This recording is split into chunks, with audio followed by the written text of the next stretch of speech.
All right, so to start out with, in this video, what I want to talk about is the difference between opportunities and contacts, because I think a lot of people, when they first get started in HighLevel or any CRM for that matter, that creates a differentiation between what a contact is and what an opportunity is. It leaves a lot of room for confusion, right? So we're going to jump into this. The first thing I'm going to show you is opportunities. And the way that we're going to do that is on the left-hand side, what this looks like for me. I'm going to move this out of the way, drag this down here. Okay, so where we're going to go first, we're going to go to opportunities. So on the left-hand side in my menu, I see opportunities about halfway down the page. So I'm going to click on opportunities. Okay. This is what this looks like. This is what this looks like for somebody who's been using this for a while, right? So I went into a current client's account. Why? So that you could see what this ultimately is going to look like at the point that you have your information and have been using this for an extended period of time, what you can expect out of this. This loan officer has been in here for years, and so therefore has a very full built out pipeline. Now, what I want to highlight here, again, what we're looking at in this specific section, in this specific video, what we're looking at is the difference between contacts and opportunities. So the best way that I can say this, for some of you guys, this will make a lot of sense right away, okay? Opportunities belong to contacts, but not the other way around. And so every opportunity has to have a contact associated with it.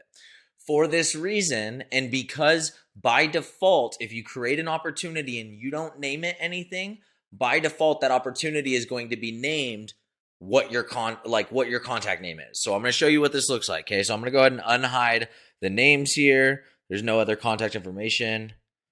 Boom, there we go. Okay. So you see the names, right? That's all I'm trying to point to you. All of these coincide with the name of the contact that they belong to. So this is where it gets confusing, because this is what happens by default. This is just how, like, if you create an opportunity, by default, HighLevel is going to name it whatever the name of the contact is that it's related to. And so where this gets confusing is that technically these opportunities are not contacts. They have to be related to a contact. And so there are things that you can do at the contact level that you can't do at the opportunity level, and vice versa. So you have to understand what an opportunity is the card that you see in here. I'm clicking on one of these cards. I'm dragging it back and forth. This is a card.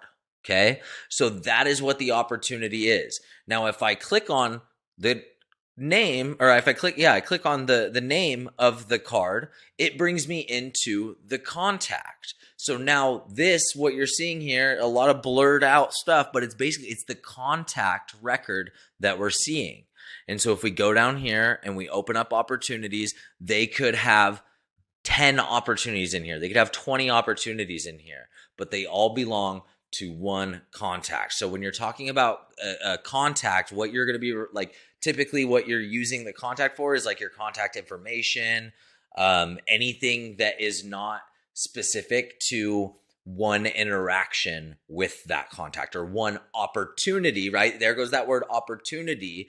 So think of it this way. Some people will look at opportunities as loans, right? So if I've done 4 loans with a client, in an opportunity pipeline that represents the process of a loan, and I've done 4 loans with a client, that one contact is going to have 4 loans, 4 opportunities. Okay. So that's really, really important for you to understand before we get started, before we dive into anything else pertaining to contacts versus or contacts or opportunities. And in this section, what we're going through is opportunities.